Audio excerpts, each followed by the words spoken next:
On va présenter aujourd'hui comment utiliser les cartes mentales et MindView dans l'épreuve 51 du BTS GPME.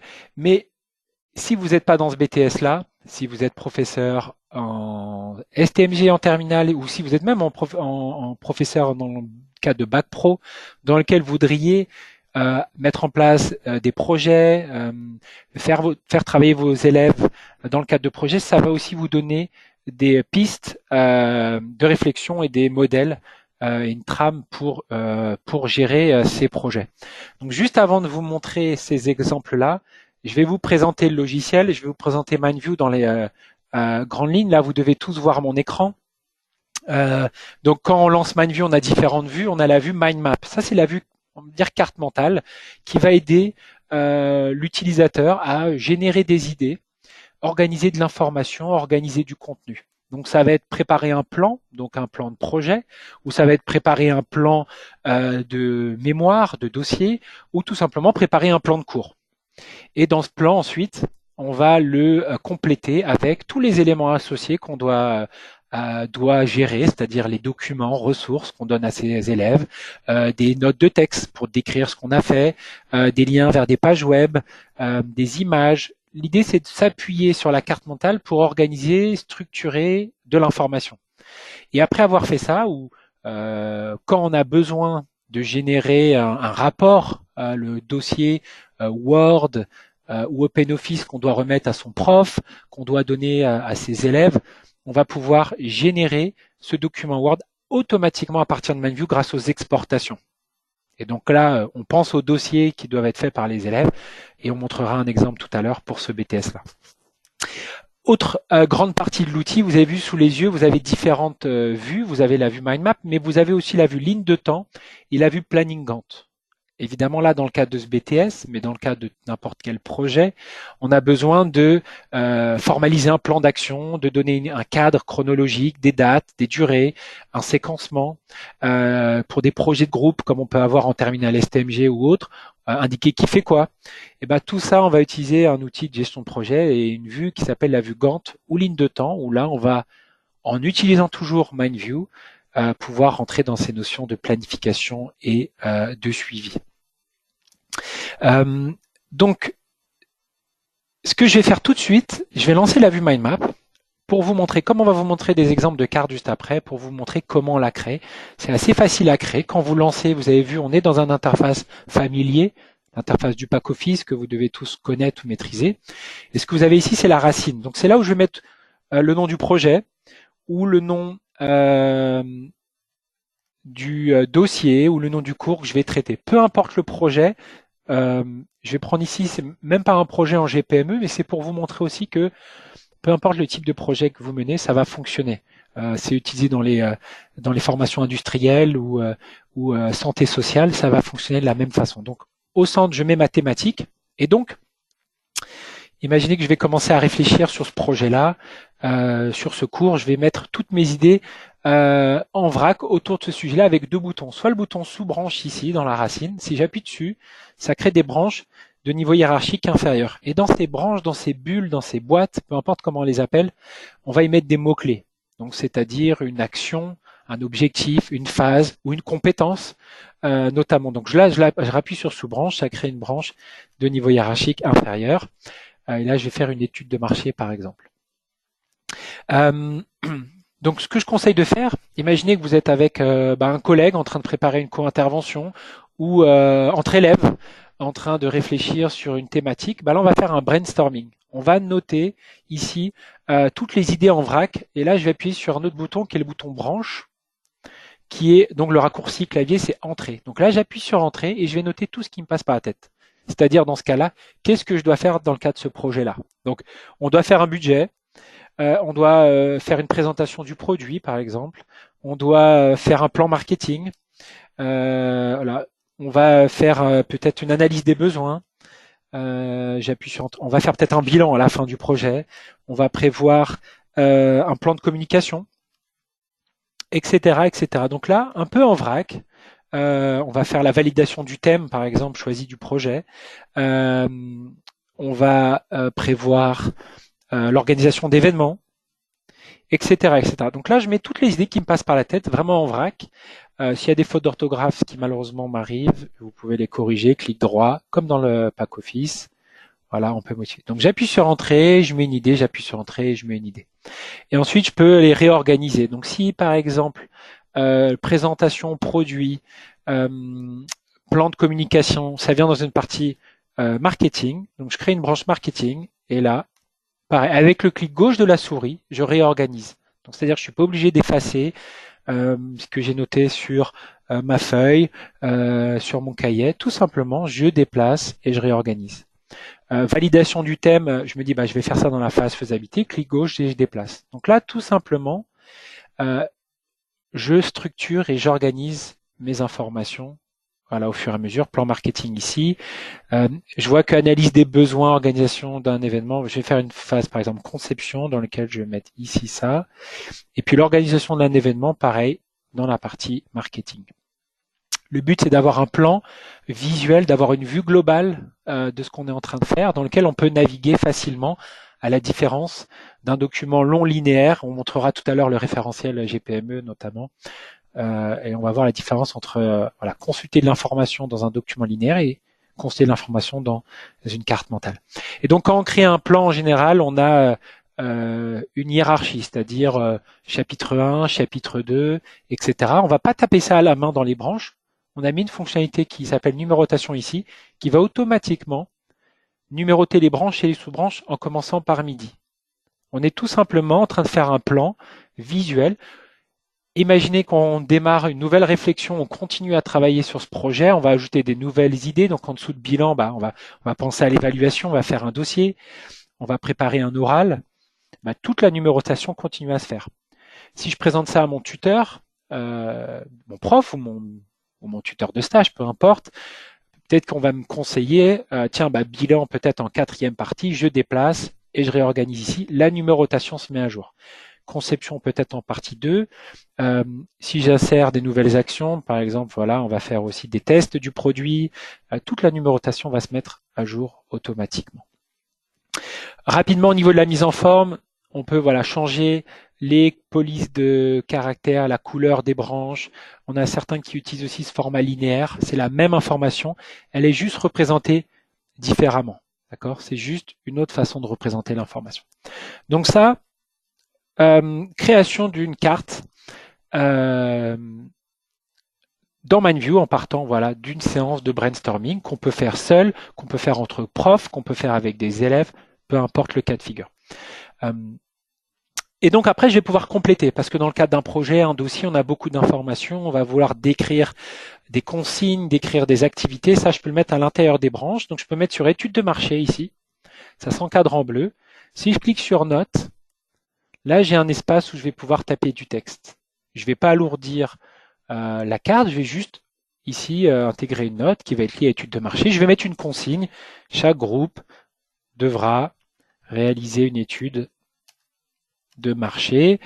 Si vous regardez le ruban, il y a les boutons principaux de Word, une étude de marché sur 200 personnes en 2019, sur 300, je prends à peu près les mêmes choses, en 2020.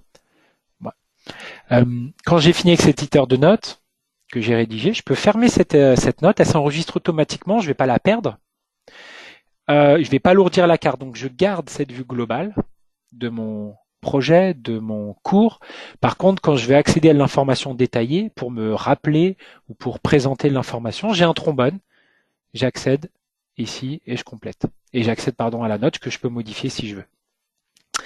Autre élément, imaginons que dans les branches, j'ai des documents que je vais vouloir donner ou à mes étudiants, ou au contraire, en tant qu'étudiant, j'ai fait des documents que je vais vouloir présenter, accéder pour présenter à mon tuteur.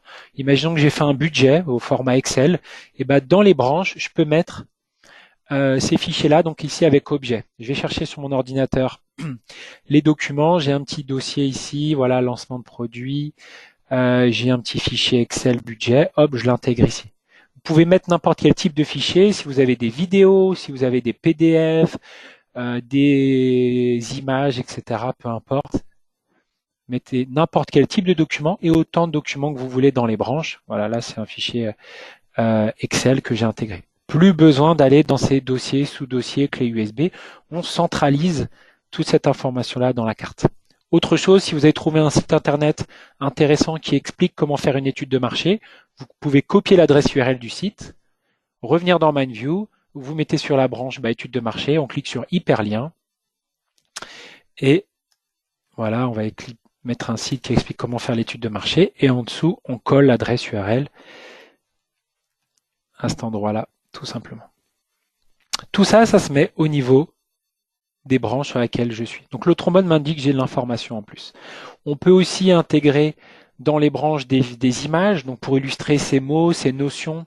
Donc notamment quand on va utiliser la carte comme outil de communication ou de présentation, n'hésitez pas à intégrer au niveau des branches des visuels. Donc soit vos propres images que vous avez déjà ou récupérées, soit sinon on a une base d'images à droite du logiciel que vous pouvez utiliser. Voilà, étude de marché, je vais mettre un petit graphique, lancement de produit aussi. Voilà, celui-ci par exemple.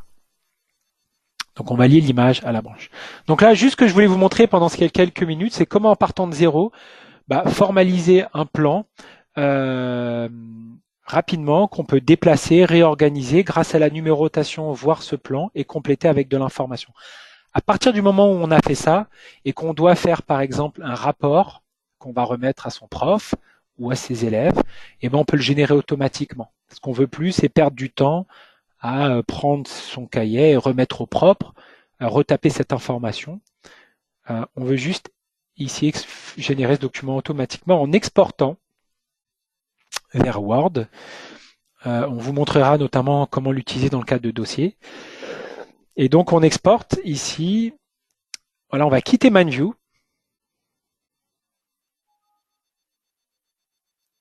Et on va retrouver ce document-là. Voilà, on a quitté MindView. C'est un document Word, ça fonctionne avec OpenOffice. Lancement de produit, ce qu'il y avait ici. Donc l'image de la mind map qu'on retrouve. La table des matières qui s'est construite automatiquement selon la même décomposition, même structure que la carte. Pensez au temps qu'on peut passer à faire cette table des matières. Et ensuite, si je descends dans le document, on va retrouver les différents éléments. Donc, on est dans un document Word. S'il y a des éléments maintenant que vous ne voulez plus retrouver, que vous voulez modifier, compléter, vous pouvez. Mais ce qu'on veut éviter, c'est, entre guillemets, l'utilisateur qui, tête baissée, se lance dans le Word ou dans le PowerPoint et va être bloqué par la mise en forme, va être bloqué parce que Word, c'est pas un bon outil pour mener une réflexion, pour avoir une vue globale, pour faire un plan. Ce travail-là, on le propose de le faire dans MindView, simplement, facile à modifier, facile à compléter. Et quand on a fini de travailler ce plan et ce contenu, on peut exporter dans un autre support. On peut exporter dans d'autres formats, mais l'heure tourne, donc je vais juste avant de finir vous montrer deux autres vues et après je passerai la parole à Pascal. Donc on parlait des projets. Dans le cadre de projet, il faut à un moment formaliser un plan d'action dans le temps, indiquer des dates, des jalons, les projets de groupe, qui fait quoi. Et donc, je peux changer de vue et passer dans cette vue planning Gantt. Souvent, ces plannings, on les voit faits sous Excel ou dans d'autres outils. Nous, on a intégré ça à MindView, pareil, pour éviter de retaper ce projet dans un autre support et puis d'utiliser un outil, vous allez voir, simple pour le faire. Donc, quand vous arrivez dans la vue planning, à gauche, vous avez la liste des actions. Je vais agrandir un peu pour ceux qui ne voient peut-être pas très bien. Voilà. La liste des actions, faisabilité, étude de marché, mes phases, conception. Ici, vous retrouvez les colonnes avec les dates, les durées que vous pouvez évidemment commencer à compléter. Voilà combien de jours je vais faire pour faire étude de marché, quand est-ce que je commence, et le planning se fait directement ici. Donc, soit on modifie à cet endroit-là, soit on le fait en glisser-déposer directement depuis le planning. Donc, bord droit, durée, et ici, on peut décaler tout simplement et se faire ce plan d'action. Dans un planning Gantt, l'intérêt, c'est de faire ce séquencement, c'est-à-dire dans quel ordre logique on doit faire ces tâches, et ça, on peut le formaliser en glisser-déposer, tout simplement en faisant pareil du glisser-déposer. Comme quand vous faites vos progressions pédagogiques, ces activités, vous n'allez pas faire dans n'importe quel ordre, vous pouvez les séquencer et formaliser dans quel ordre vous allez les faire.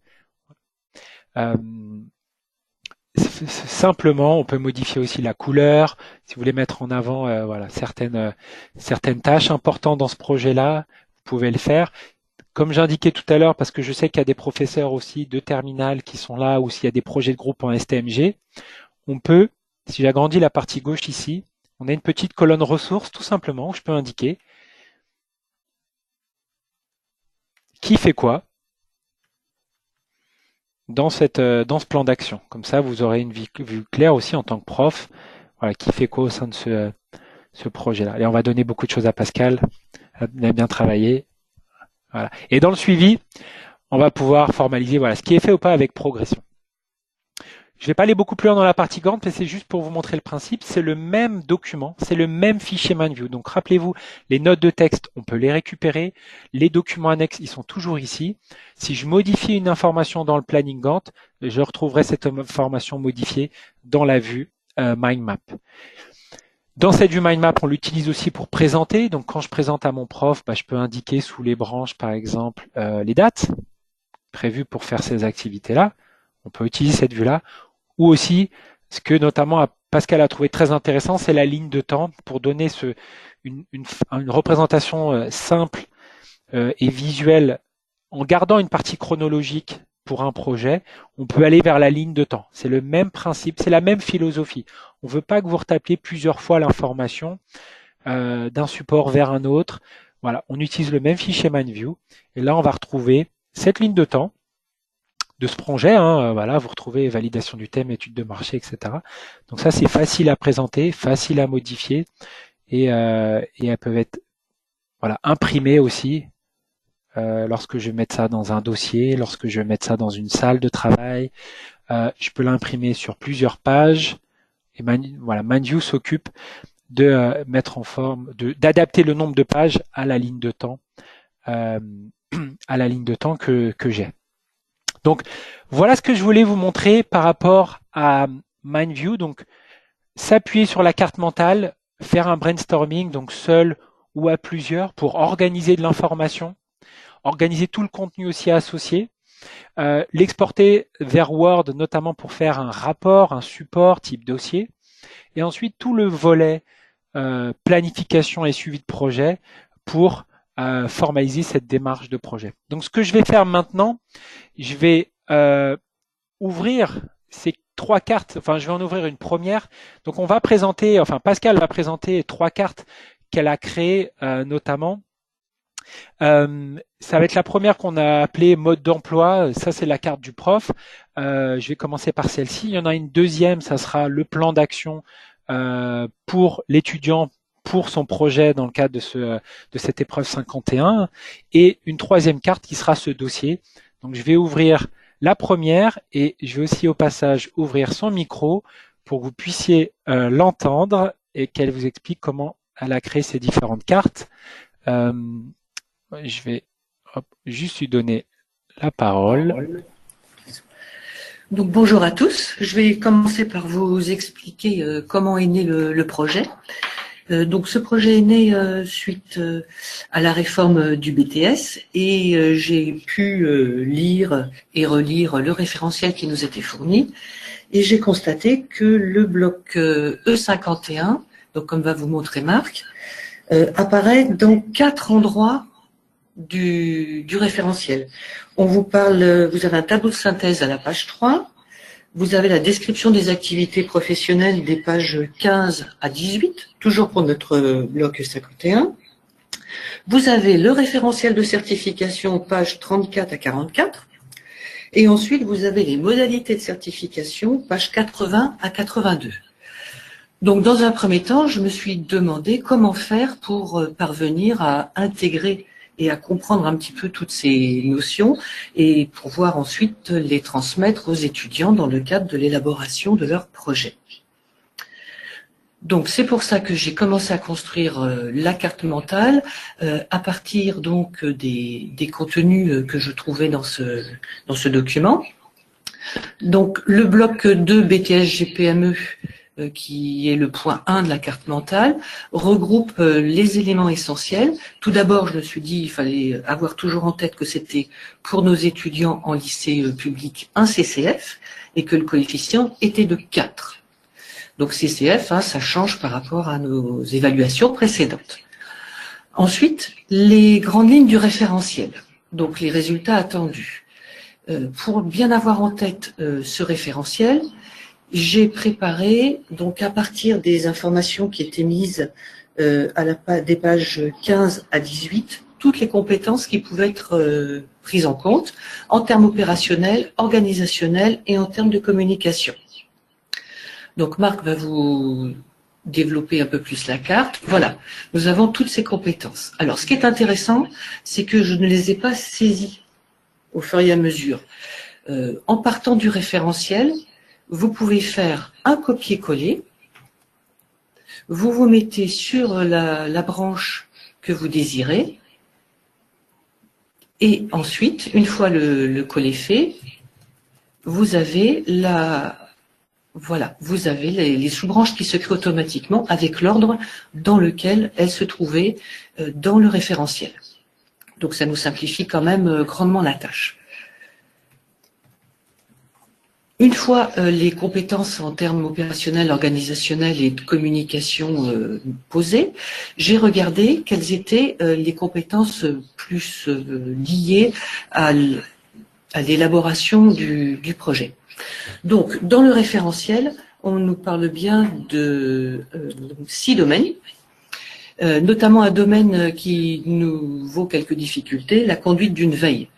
Donc, à l'intérieur de la conduite d'une veille, j'ai procédé de la même façon, j'ai mis le détail de tout ce qui était attendu. Donc là, ça nous donne également le plan de cours qui nous permet de voir un petit peu toutes les tâches que l'on peut confier aux étudiants.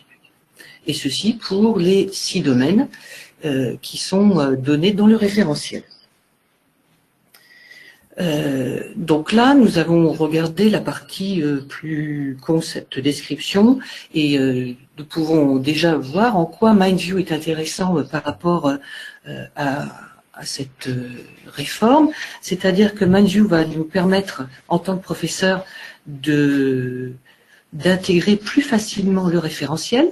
Nous allons avoir un seul document qui va nous permettre de présenter le contenu du dossier que l'on va voir plus tard, les compétences, les résultats attendus.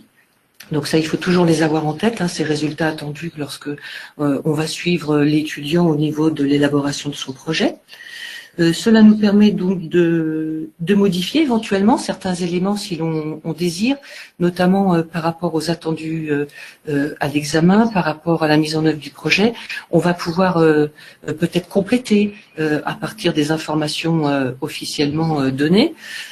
Par exemple, pour le deuxième point, vous avez donc dans les attendus à l'examen, les règles de présentation. Comme Marc vous a montré tout à l'heure, j'ai fait une petite note disant voilà, attention, le dossier doit comprendre impérativement 12 pages. On ne doit pas dépasser les 12 pages. Toutes les autres productions vont apparaître en annexe. Donc ça, c'est aussi une évolution par rapport aux sessions précédentes. Et j'ai bien repris le détail du contenu de ces 12 pages, donc présentation, évaluation globale, explicitation de la démarche de projet. C'est très important parce que, souvenez-vous, les étudiants n'ont que 5 minutes de présentation, donc dans un premier temps. Donc il faut vraiment qu'ils aient un dossier qui soit très concis.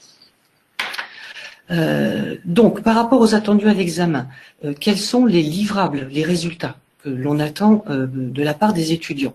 On attend qu'ils présentent la PME. Donc là c'est pareil, j'ai repris les éléments qui sont mis des pages 34 à 44, ainsi que les pages 80 à 82, où on nous précise bien quels sont les attendus spécifiques. Donc, il faut qu'ils présentent la PME selon trois parties bien distinctes, le contexte, l'activité et l'analyse managériale. Ensuite, ils doivent faire une évaluation globale des risques. Donc, j'ai bien repris les risques et moyens déployés et surtout la démarche qualité mise en œuvre, si elle existe bien sûr. Ensuite, ils doivent expliciter la démarche de projet. Et dans cette démarche de projet, il faut être très vigilant. Ils doivent présenter un risque ou la démarche qualité, mais également intégrer une veille associée au thème choisi. Et j'ai mis une petite note pour l'explicitation de la veille. Et dans cette petite note, on nous dit qu'il y a une veille réglementaire sur le risque ou sur la démarche qualité, c'est-à-dire si c'est la démarche qualité, cela peut être sur la certification. Ensuite, les productions réalisées par l'étudiant. Là, elles sont hors dossier. Donc, elles sont en dehors du décompte des 12 pages. Ça, c'est très important de bien l'avoir en tête pour qu'ils ne soient pas gênés dans la gestion de leur projet. Et ensuite, bien sûr, nous aurons les attestations de stage. Donc, ces résultats, ces livrables attendus des étudiants sont bien définis dans les modalités de la certification pour la sous-épreuve E51. Ensuite, j'ai également précisé que le dossier pouvait avoir une présentation, bien sûr, papier, les 12 pages, mais que les productions de l'étudiant pouvaient également être utilisées en numérique. Alors, qu'en est-il de la mise en œuvre du projet ? La mise en œuvre du projet donc est intéressante avec la carte mentale et ManView, puisqu'on peut transférer à l'étudiant un certain nombre d'informations. Ces informations, il va pouvoir s'y référer facilement, ça va être beaucoup plus lisible, plus clair. On a une chronologie qui va permettre de mieux suivre dans le temps la construction du projet et qui va permettre également au professeur de mieux suivre individuellement chaque étudiant.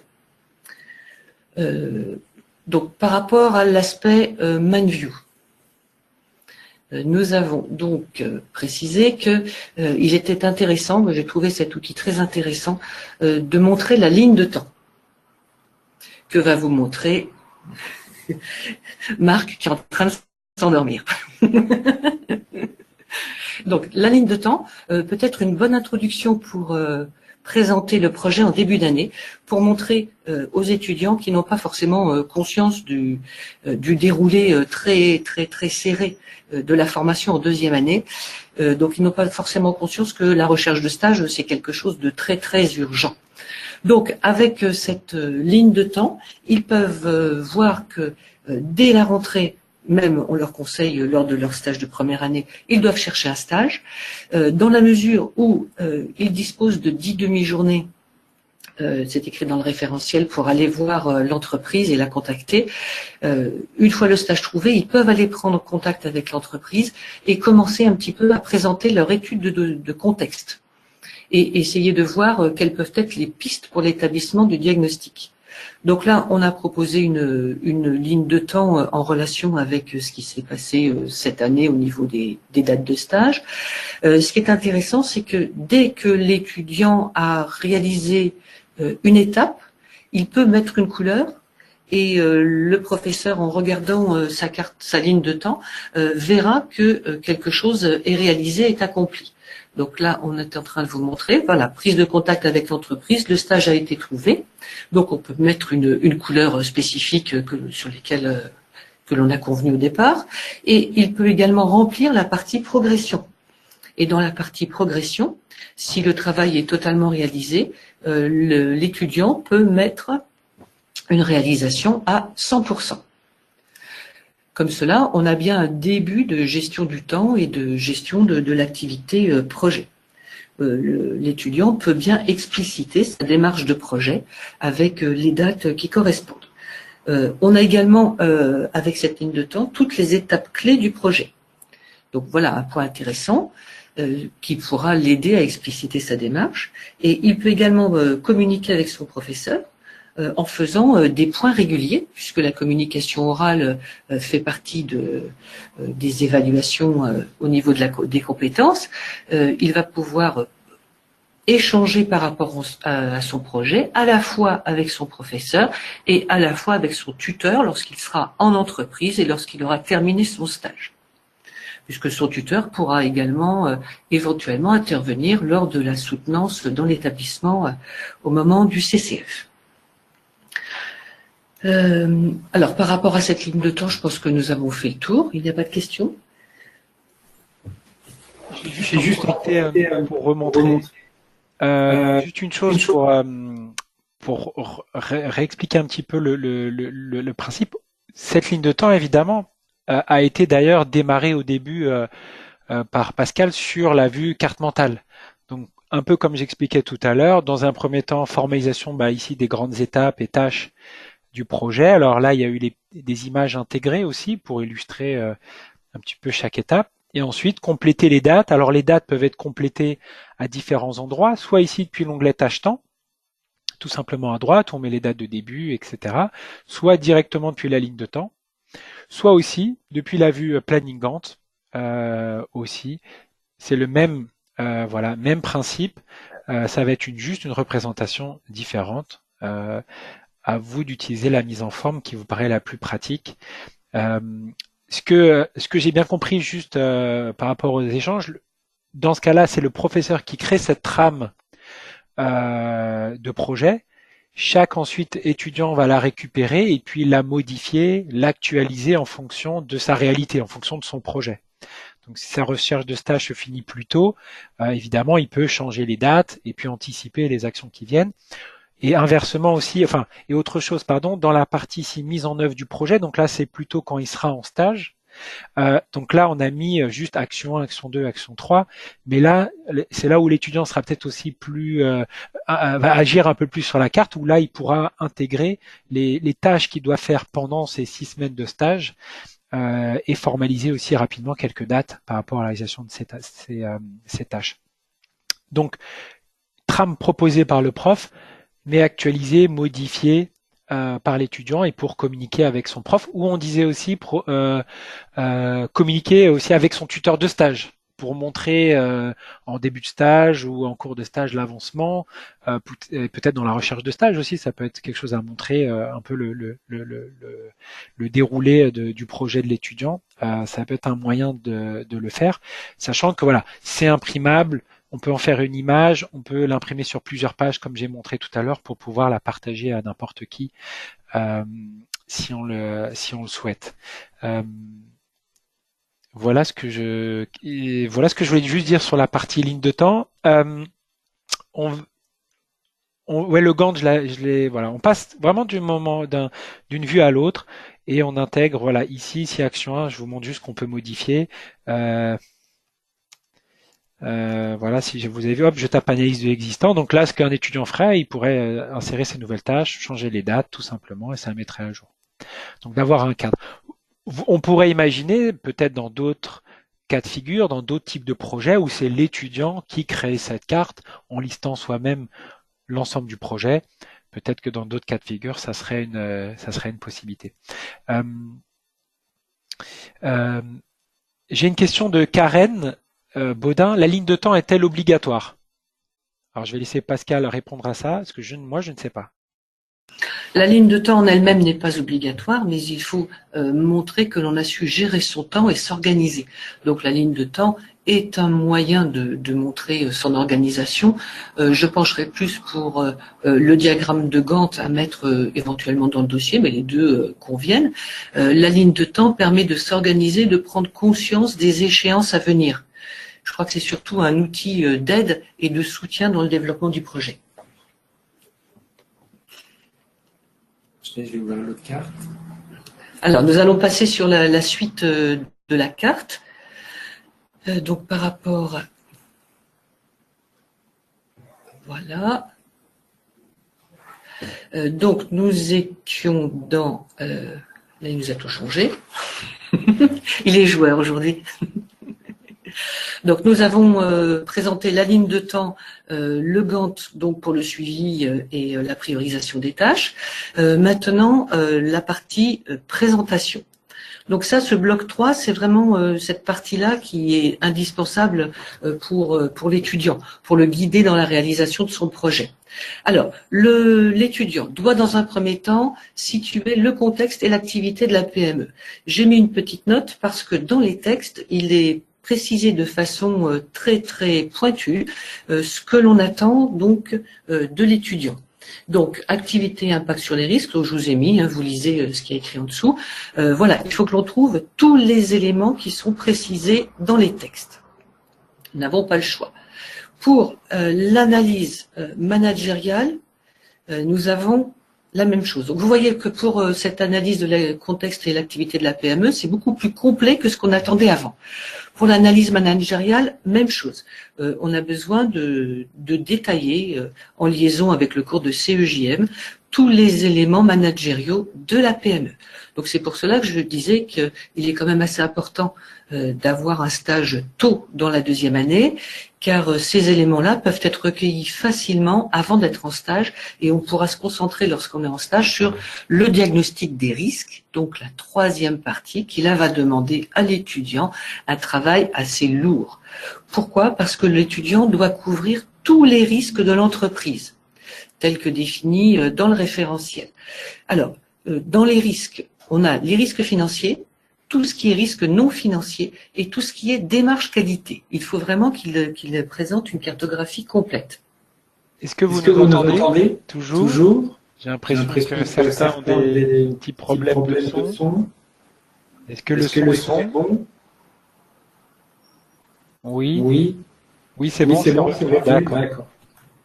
Donc, par rapport au diagnostic des risques, j'ai élaboré des fichiers Excel qui permettent à l'étudiant de se repérer dans ce diagnostic. Alors, on va en ouvrir un pour voir le contenu. Donc, comme diraient mes étudiants du lycée Jean Monnet, si vous les voulez, c'est 3 €. Ils savent pourquoi.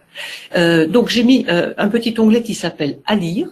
Dans ce petit onglet « À lire », vous avez un détail du contenu, donc notamment sur la veille. Une veille peut être conduite pour tous les risques, sauf pour les risques financiers. Il faut être vigilant. Donc si dans le projet vous choisissez ou l'étudiant choisit des risques financiers, il faudra qu'il mène une veille sur un autre élément.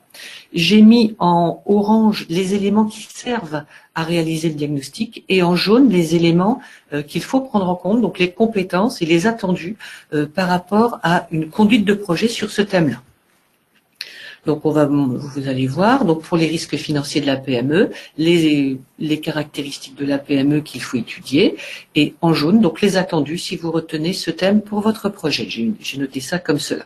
Cela permet à l'étudiant d'être guidé et surtout de faire un petit check de tous les éléments qu'il doit prendre en compte pour réaliser un projet complet et intéressant et conforme aux attendus. Alors, vous avez la même chose pour les risques non financiers. Alors là, attention, on a beaucoup plus d'éléments qui incluent également le fameux RGPD. Donc, on a santé, hygiène et sécurité, où j'ai préparé sous le même format. Protection des personnes, ça on le connaît plus facilement. Ensuite, les risques environnementaux et les risques liés à l'informatique et aux données. Et j'ai également élaboré un petit graphique sous forme radar sur la sécurité du système informatique de la PME, qui fait partie des compétences attendues de l'étudiant. Donc l'étudiant peut noter sur une échelle de 1 à 5 les différents postes qui sont inscrits et on a une idée, un profil de la sécurité informatique au sein de la PME, notamment au niveau de tout ce qui est sauvegarde, puisque c'est précisé dans les textes du référentiel. À partir de là, nous avons également la démarche, et il nous enlève une petite partie, la démarche qualité, qu'il ne faut pas oublier. Allons Marc.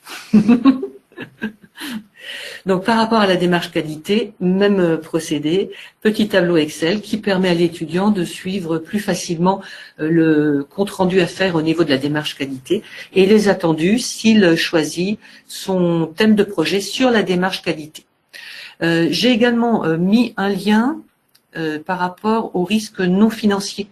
J'ai rajouté un petit lien avec le site de la banque d'investissement qui permet de faire une évaluation, un diagnostic digital de l'entreprise qui peut permettre aux étudiants également de noter les éventuelles failles ou problèmes de sécurité que peut rencontrer l'entreprise.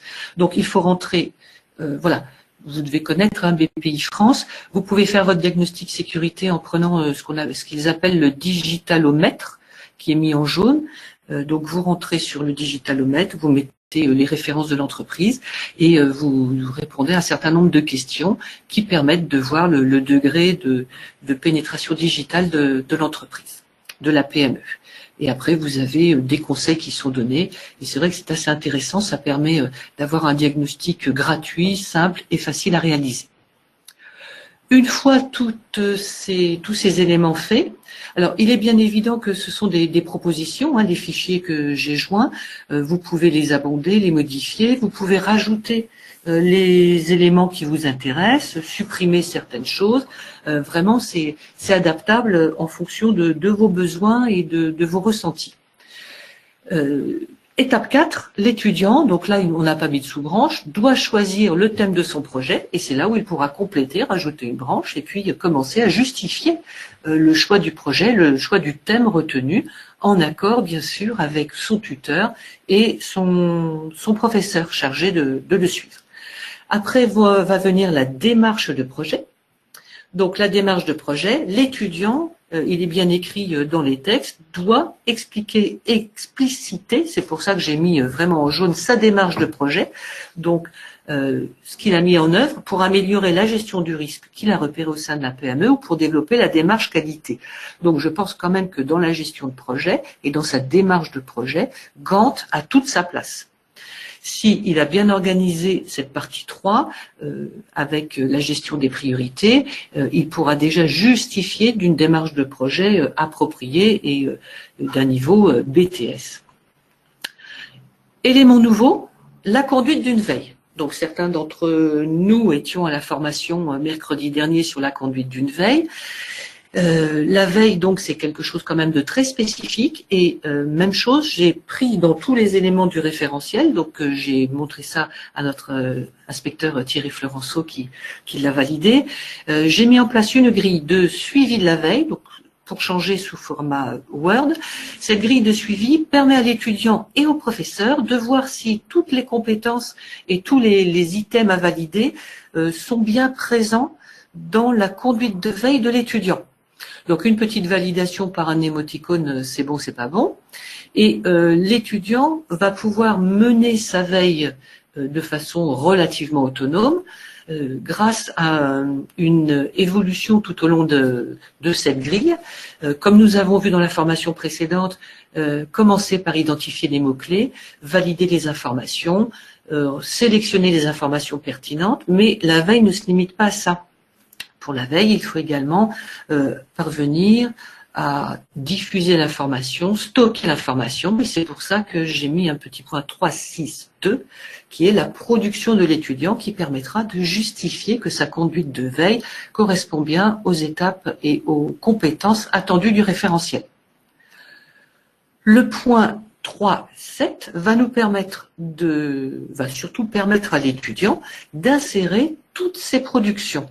Et toutes ces productions sont évidemment au-delà des 12 pages imposées par l'aspect purement formel de la présentation de son projet. Donc là, l'étudiant mettra toutes ses annexes, ses liens, ses fichiers, ses écrits, etc. Dernier élément à noter, eh bien, grâce à la carte mentale que l'étudiant va élaborer, nous allons pouvoir partager cette carte mentale, donc partagée de différentes façons, peu importe, et cela permettra de suivre l'avancement des travaux de l'étudiant et d'avoir une interaction entre professeur et étudiant. On pourra faire des points presse, comme je dis souvent, c'est-à-dire que l'étudiant va se présenter au professeur et il va lui dire voilà, j'en suis là, là, là, voilà mes étapes, et il pourra avoir cette même interaction avec son tuteur. Dernier élément, eh bien, une fois que le dossier est prêt, nous allons pouvoir passer, surtout l'étudiant pourra passer à son projet final. Et grâce à Mindview, il est vrai que on pourra échapper à tout ce qui est problème de pagination. Au secours, madame, je n'arrive pas à faire mon sommaire, les pages ne sont pas numérotées de la bonne façon, mon sommaire, les numéros de pages ne sont pas tous alignés. Grâce à cette fonction-là, l'étudiant pourra avoir sa carte mentale, son Gantt, sa ligne de temps, il pourra les déplacer, les mettre où il le désire, et il aura ses parties, ses sous-parties de construites, avec tous ces fichiers intégrés, il aura juste à ouvrir et faire des insertions si besoin. Donc Marc va vous montrer comment cela peut se présenter pour le dossier étudiant.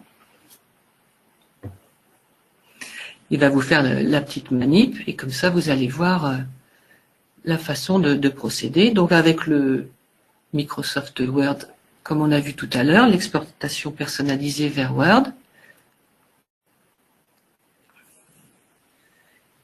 Et va choisir OK. Et vous allez voir apparaître, voilà, la carte mentale avec la pagination, le sommaire prêt. Donc évidemment, après, on peut supprimer, on peut procéder comme on l'entend. Donc la première page est prête. Et ensuite, on retrouve tous les éléments que je vous exposais. Vous voyez le lien qui s'affiche, par exemple. Vous avez aussi les éléments de diagnostic qui apparaissent, la conduite d'une veille. Voilà, tous les éléments sont pris en compte. Donc, ce que je propose dans ce travail, c'est que, alors, à tester pour la prochaine rentrée, je pense que je ne donnerai aux étudiants que la partie qui vous est présentée là, et que la partie référentielle, je ne la mettrai pas. Je m'interroge encore sur le contenu formel du dossier. Peut-être leur mettre, pour qu'ils aient toujours en tête les 12 pages, les contraintes formelles, bien récupérer les attestations de stage, voilà. Mais je pense que cela suffira largement et leur permettra d'être guidés, leur permettra également de rendre compte plus facilement, et pour nous, cela facilitera franchement le suivi de leur travail et l'avancement de leur projet. Donc juste pour aussi une précision par rapport à le partage, puisque ce qui est intéressant aussi pour cet exemple-là, dossier par exemple, ou sur d'autres cartes, c'est que l'étudiant et le prof puissent collaborer sur cette carte et donc se la partager. Alors c'est vrai que, comme l'a dit Pascal, il y a plusieurs possibilités. Soit vous faites comme vous avez l'habitude de faire, c'est-à-dire que vous vous envoyez les fichiers par email, vous voulez les déposer sur un serveur, sur une clé USB. Vous pouvez gérer les fichiers MindView comme vous gérez aujourd'hui vos documents. Si vous voulez aller un petit peu plus loin, on a un espace collaboratif dans MindView qui permet d'enregistrer en ligne ce document, là cette carte par exemple dossier, et la partager. Donc par exemple un étudiant peut enregistrer en ligne, partager avec son prof, et vous, de chez vous, du lycée, à n'importe quel moment, vous pourrez venir ici dans Ouvrir en ligne et accéder aux différentes cartes partagées par vos étudiants, regarder où ils en sont, mettre peut-être un petit commentaire, une petite information en plus, et surtout pour vous avoir une vue claire de où en est l'étudiant, puisque vous pourrez ouvrir ces différentes notes et regarder où l'étudiant a complété voilà, ses paragraphes de texte, ses documents, ses annexes, etc. Donc ça, c'est le mode collaboratif où donc vous pouvez partager, mais aussi vous pouvez modifier à plusieurs personnes en même temps la carte mentale MindView. Donc là, dans cet exemple-là, les paragraphes de texte n'ont pas été complétés par un étudiant, évidemment, mais vous avez compris le principe, c'est que l'étudiant récupère cette carte, complète au fur et à mesure cette carte avec ce qu'il a fait, ses résultats. Comme ça, il peut au fur et à mesure formaliser et garder une trace de ce qui a été fait dès les premières minutes de son stage et de son projet. Et comme ça, dès que c'est fini, pouvoir exporter vers Word pour avoir le document final dans un format standard. Donc voilà ce qu'on voulait proposer aujourd'hui et présenter. Donc à la fois les fonctionnalités qui permettent de créer toute cette information facilement. Vous avez vu notamment dans la carte qu'on a appelée mode d'emploi, vous avez vous avez une représentation assez précise de ce qu'on peut faire avec MindView, c'est-à-dire aussi compléter dans ce plan des notes de texte, des documents, des liens. Assez facilement. Donc quand vous récupérez aussi une trame comme ça, vous pouvez vous l'approprier et, comme l'a dit Pascal, la modifier, l'adapter.